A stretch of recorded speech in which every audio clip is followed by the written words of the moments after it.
Hello everyone. This is Amir Zaghi, and today we'll talk about dilated cardiomyopathy. Dilated cardiomyopathy is a primary myocardial disorder characterized by ventricular dilatation and systolic dysfunction in the absence of abnormal loading conditions or significant coronary artery disease.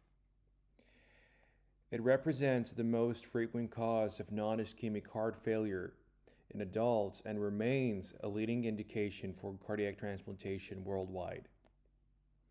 This lecture will outline the current definition, classification, and underlying mechanisms of DCM, followed by a structured diagnostic approach and evidence-based management according to recent ESC guidelines.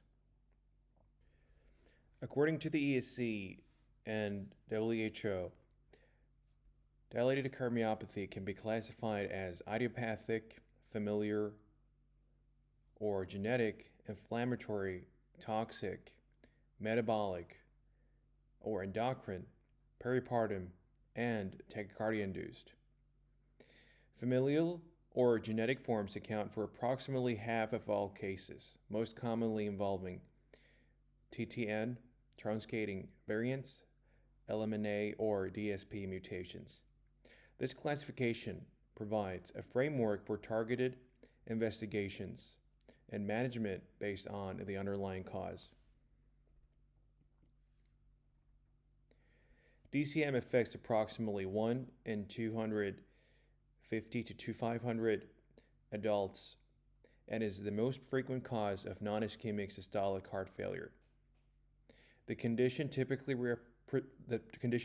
presents between 40 and 50 years of age and is twice as common in men. Familial forms are identified in 30 to 50% of cases. Despite improved prognosis with guideline-directed therapy, DCM continues to contribute substantially to heart failure morbidity and mortality.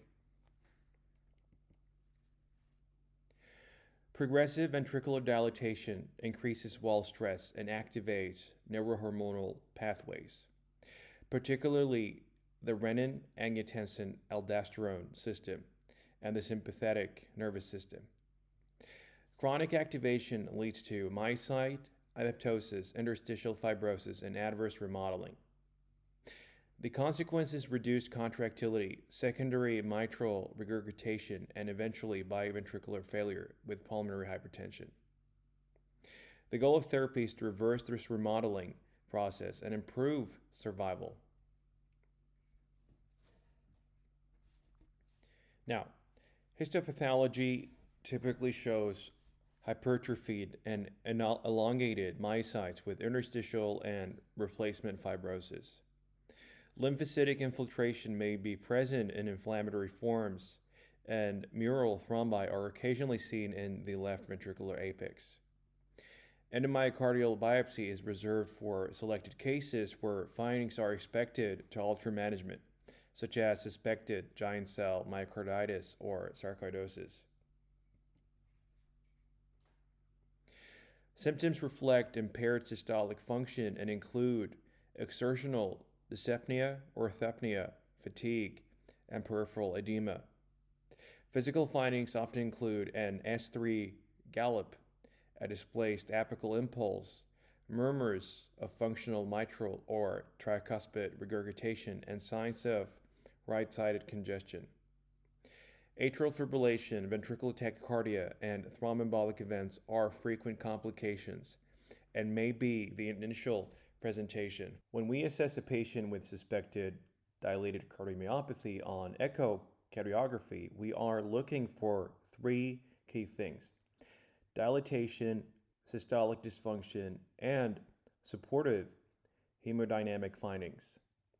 First, left ventricular size. A normal LV and diastolic diameter is up to 59 millimeters in men and 53 in women.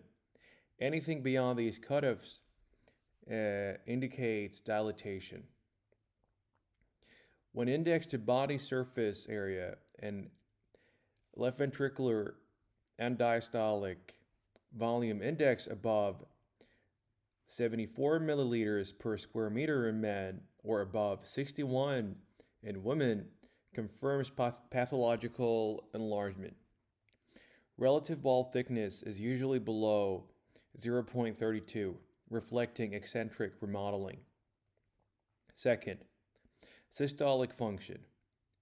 An ejection fraction below 45%, measured preferably by biplane Simpson's method, defines systolic impairment. However, global longitudinal strain provides a more sensitive measure. A GLS value less negative than minus 16% indicates early contractile dysfunction, even if ejection fraction is borderline. Fractional shortening under 25% and a stroke volume index below 35 milliliters per square meter are additional markers of systolic failure. Third, we evaluate flow and hemodynamics. In DCM, the left ventricular outflow tract velocity time integral, or VTI, is typically reduced, often below 18 centimeters, reflecting a low forward stroke volume. A low LVOT VTI in combination with a dilated ventricle and low ejection fraction strongly supports dilated cardiomyopathy. We also assess mitral inflow and tissue Doppler for diastolic function, which often shows restrictive filling. Supportive findings include global hypokinesia, secondary mitral or tricuspid regurgitation, left atrial enlargement with a volume index above 34, and elevated pulmonary pressures estimated from tricuspid regurgitation velocity above 2.8 meters per second. Right ventricular dysfunction is common. TAPSE below 17 millimeters or an S prime below 9.5 centimeters per second indicates biventricular involvement. Always examine the left ventricular apex carefully for thrombus and use contrast if endocardial definition is poor. Follow-up. And dilated cardiomyopathy requires structured, repeated evaluation to monitor both clinical status and ventricular remodeling. Patients should be reviewed within 2 to 3 weeks after discharge or initiation of heart failure therapy to assess tolerance, volume status, and renal function. Medication doses should be uptitrated every 1 to 2 weeks until target or maximum tolerated doses are reached. Routine follow-up includes blood pressure, heart rate, renal function, potassium, and NT-proBNP monitoring. Echocardiography is repeated after 3 to 6 months of optimized therapy to evaluate reverse remodeling and guide device decisions. In stable patients, subsequent follow-up visits every 3 to 6 months are recommended, and annually once stable long-term. Patients with persistent ejection fraction equal to or below 35%, recurrent arrhythmia, or ongoing symptoms despite full therapy should be referred for device consideration or advanced heart failure evaluation. The key principle is active surveillance, early uptitration, early reimaging, and prompt escalation of care when recovery does not occur. As mentioned before, implantable cardioverter defibrillator therapy is indicated for patients with persistent ejection fraction of 35% or less after at least 3 months of optimal medical treatment and who remain symptomatic in NHA class 2 or 3. Cardiac resynchronization therapy is considered when LVEF is 35% or lower with QRS duration of at least 150 milliseconds and an LBBB morphology.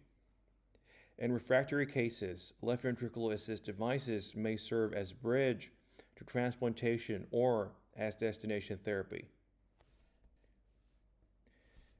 5-year survival in DCM is roughly 50 to 70%. Outcomes are better when the cause is reversible, fibrosis is minimal, and GDMT is started early. Poor prognosis is associated with LMNA or DSP mutations, persistent low ejection fraction, high NT per BNP, and the presence of mid-wall fibrosis on cardiac MRI. To summarize, dilated cardiomyopathy is defined by left ventricular dilation and systolic dysfunction, not due to loading conditions or ischemia.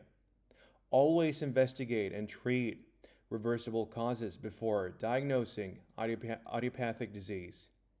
Start the 4 foundational drugs early and titrate to target doses. Reassess after 3 months to determine the need for ICD or CRT. Offer genetic testing and family screening where indicated. Finally, remember that structured, multidisciplinary heart failure care greatly improves outcomes for these patients. Thank you.